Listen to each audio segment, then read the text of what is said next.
हाय, नमस्कार दोस्तों। कैसे हैं आप लोग? आई होप आप लोग बहुत बढ़िया होंगे। देहरादून प्रॉपर्टी एडवाइस की इस 10 सीरीज की तीसरी पार्ट में आप सभी का स्वागत है। अभी तक हमने देहरादून के 2 इलाके, 2 एरियाज़ को कवर कर लिया है, जिसमें कि पहला इलाका था शिमला बाईपास, दूसरा इलाका था हमारा सहस्त्रधारा रोड का। और आज हम अपना तीसरा इलाका कवर करने वाले हैं जो कि है झाझरा का।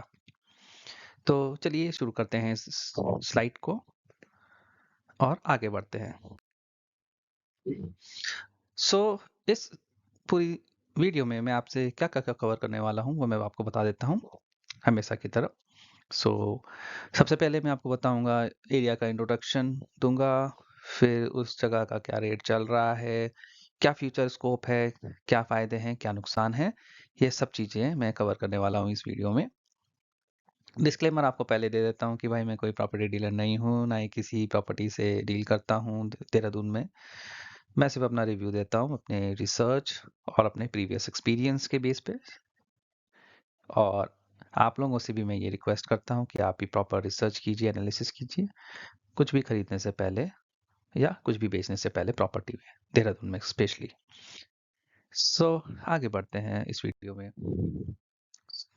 और ये है हमारा Jhajhra part 3। Jhajhra area actual में देहरादून का एक काफ़ी पुराना एरिया है। और ये शुरू होता है नंदा की चौकी से और धूलकोट तक ये एरिया चलता है। पूरा इसको हम एज अ झाझरा के ही आप कह सकते हो, झाझरा के ही ब्लॉक में मानेंगे इस चीज़ को। यह एरिया एक काफ़ी ज़्यादा इन्वेस्टर्स, प्रॉपर्टी डीलर्स और रियल एस्टेट डीलर्स के लिए काफ़ी हॉट स्पॉट बन चुका है, क्योंकि इस एरिया में एक बहुत सारे कॉलेजेस और हॉस्पिटल्स बने हुए हैं और बन रहे हैं, और इस वजह से काफ़ी ज़्यादा इन्वेस्टमेंट इस एरिया में हो रहा है। पहले इस एरिया में काफ़ी फार्मिंग होती थी, मैंगो के गार्डन्स थे, ईंट के भट्टे थे, जो कि अब धीरे-धीरे ख़त्म हो करके आपके चेंज हो करके अब प्लॉट्स में कन्वर्ट हो रहे हैं, जैसे कि पूरे देहरादून में हो ही रहा है। तो इसमें भी कुछ नया नहीं है, यहाँ पर भी यही चीज़ हो रही है। इस एरिया में एक चीज़ है कि इसमें काफ़ी ग्रीन बेल्ट आपको मिल जाएगी, फॉरेस्ट एरिया काफ़ी ज़्यादा है इस एरिया में। और यही इसकी एक अलग से खासियत है।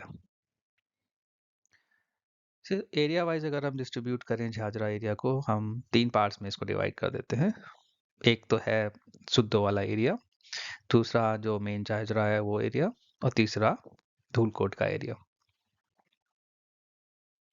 रेट्स की अगर हम बात करें दिसंबर 2022 के हिसाब से अगर हम देखें, सिद्धो वाला में अगर आप रोड हेड के आसपास लेते हो तो 40 से 55,000 पर गज, 60,000 पर गज तक का आपको रेट मिलेगा।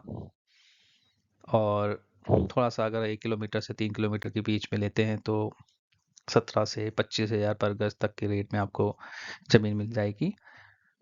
3 किलोमीटर से और अंदर की तरफ लेंगे तो 13,000 से 17,000 के रेट पे आपको ज़मीन मिल सकती है।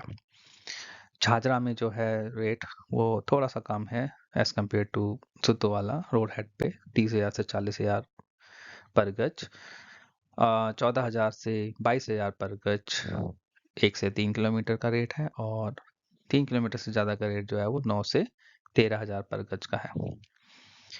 धूलकोट एरिया की अगर हम बात करें तो इसकी रेंज है 30,000 से 45,000 पर गज रोड हेड पे, 12,000 से 20,000 पर गज 1 से 3 किलोमीटर के बीच में, और 3 किलोमीटर के, हाँ, 3 किलोमीटर से ज़्यादा पे 9,000 से 12,000 पर गज के रेट मिल जाएंगे आपको। बात कर लेते हैं प्रॉस और कॉन्स की। सबसे पहले हम पॉजिटिव्स की बात करें तो झाझरा एरिया अभी भी अगर हम देखें तो अफोर्डेबल यहाँ पे रेट है as compare to other parts of the Dehradun. So क्योंकि अभी भी यहाँ पर डेवलपमेंट शुरू हुआ है एक्चुअली में, जब से यहाँ पर कुछ हॉस्पिटल्स आए हैं और स्कूल्स खुले हैं और कॉलेजेस तो खैर ऑलरेडी यहाँ पे पहले से थे, पर जब से यहाँ पे नए न्यू हॉस्पिटल्स बने हैं, 2 बड़े-बड़े हॉस्पिटल्स यहाँ पे बने हैं और बन रहे हैं। एक उनमें से ग्राफिक एरा का हॉस्पिटल है। तो तब से इस एरिया में काफ़ी अम, ज़मीनों के दाम बढ़ रहे हैं। अदरवाइज़ इस एरिया में अफोर्डेबल रेट पे आपके लैंड्स मिल रहे थे और अभी भी एक्चुअली देखा जाए तो अभी भी अफोर्डेबल ही हैं।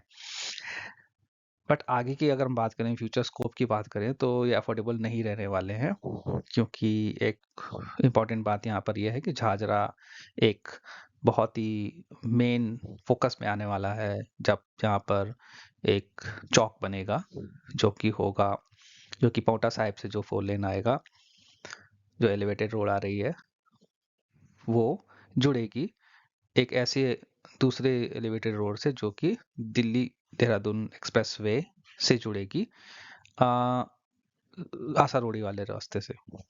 सो ये एक मिडिल पॉइंट हो जाएगा इन दोनों ही रोड्स के बीच का। सो इस वजह से इसका जो फ्यूचर स्कोप है वो बहुत ही शानदार होने वाला है, और उस हिसाब से इस वक्त के अगर रेट देखे जाएं तो वो बहुत अफोर्डेबल है। जब ये चीज़ें होने लगेगी और काफ़ी यहाँ पे बसावट अच्छे से हो जाएगी, तब यहाँ का रेट काफ़ी हाई जाने की ऐसी उम्मीदें इन्वेस्टर्स को लगती हैं। और इसी वजह से इस पर्टिकुलर एरिया में काफ़ी ज़्यादा इन्वेस्टमेंट हॉस्पिटल्स का और स्कूल्स का और कॉलेजेस का हो रहा है। स्कूल्स और कॉलेजेस की अगर मैं बात कर दूं इस एरिया में, सो आप देख सकते हैं भरमार है पूरे एरिया में। सिद्धोवाला में तो already womens institute of technology है, WIT है, पॉलिटेक्निक है, बाबा फरीद इंस्टीट्यूट है, एल्पाइन इंस्टीट्यूट है, UIT है, और इसके अलावा उत्तराखंड टेक्निकल यूनिवर्सिटी है, IIM काशीपुर बन सकता है आगे चल करके। इसके अलावा आपका डॉल्फिन इंस्टीट्यूट है और तुलाज इंस्टीट्यूट है यहाँ पर। इसके अलावा ग्राफिक एरा का बहुत बड़ा हॉस्पिटल खुल रहा है, मेडिकल इंस्टीट्यूट है, और आपका यहाँ पर एक हॉस्पिटल और मैं उसका नाम भूल गया हूँ, वो भी खुला है यहाँ पर।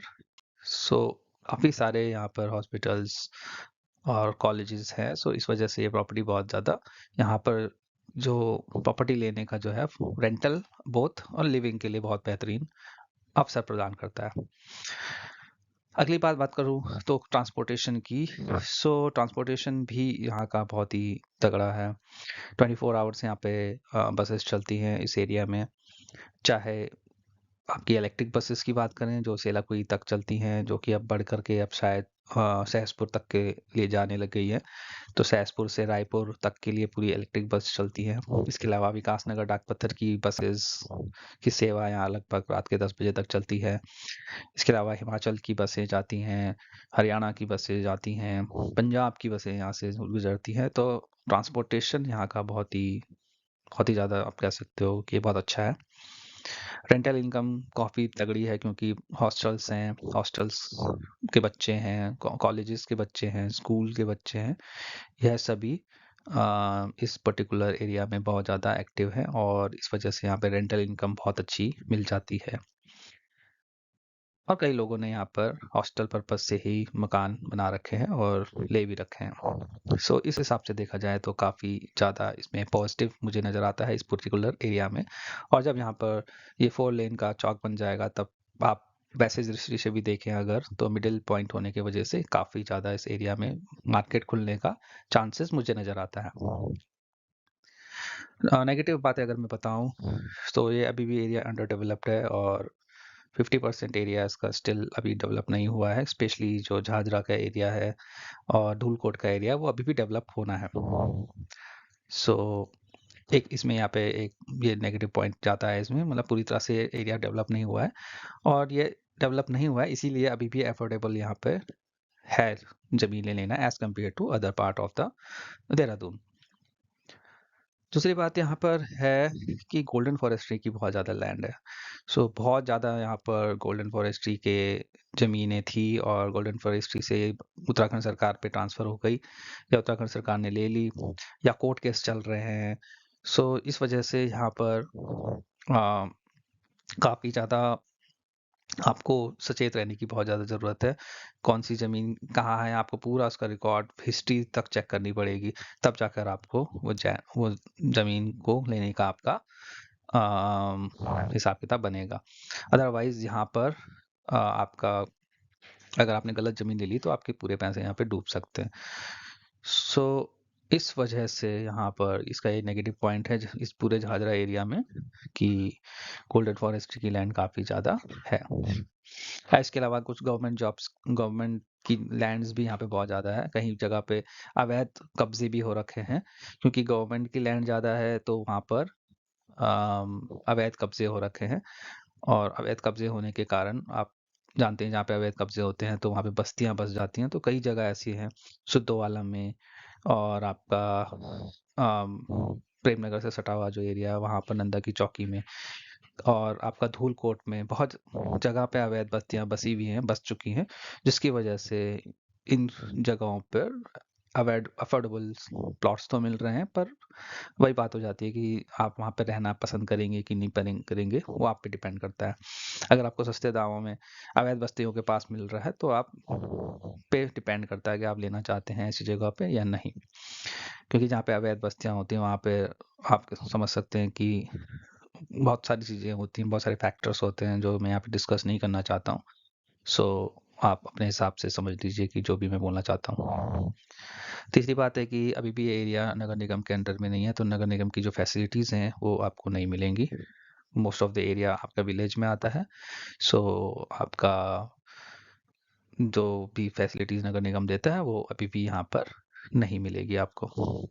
चौथा आपका नेगेटिव पॉइंट ये है कि कई सारी प्लॉटिंग्स जो है वो नदी किनारे यहाँ पर बनी हुई हैं, जो कि काफ़ी डेंजरस है। और इसीलिए हमें वहाँ पे खरीद करने से, प्लॉट लेने से रुकना चाहिए। पांचवा नेगेटिव पॉइंट यह है कि फॉरेस्ट एरिया बहुत ज़्यादा है, तो कई प्लॉट ऐसी जगह पे हैं जहाँ पे हमें पूरा का पूरा जाना पड़ता है, प्लॉट मतलब फॉरेस्ट एरिया से निकलना पड़ता है।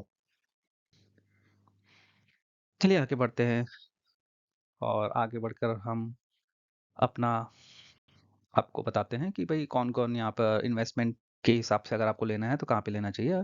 सो अगर कोई इन्वेस्टमेंट के हिसाब से देख रहे हैं तो मैं हाईली रिकमेंड करूँगा कि आप लोग ग्राफिक मेडिकल कॉलेज के आसपास ज़मीन देखें, धूलकोट में देखें, झाझरा में देखें, स्पेशली आरटीओ ऑफिस के पास, जहाँ पे एलिवेटेड हाईवे का चौक बनना है, प्रपोज्ड हुआ है।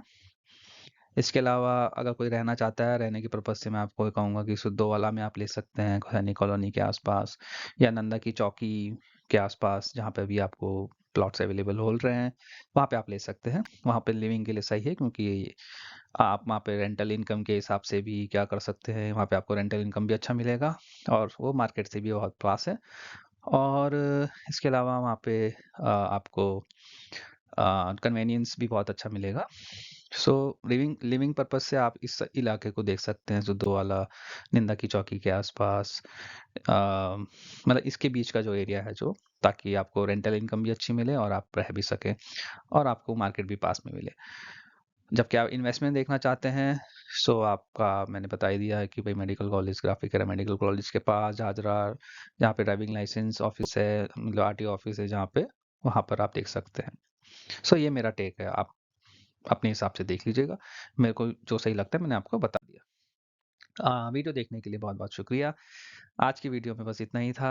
आपको वीडियो कैसा लगा कमेंट में दीजिएगा, कमेंट सेक्शन में बताइएगा। और कोई क्वेश्चन है तो वो भी बताइएगा। लाइक वीडियो अच्छा लगे तो लाइक कर दीजिएगा, और आगे दूसरे एरियाज़ देखने हैं अगर आपको तो सब्सक्राइब कर दीजिएगा चैनल को, वीडियो को शेयर भी कर दीजिएगा। Thank you so much for watching this video. Bye.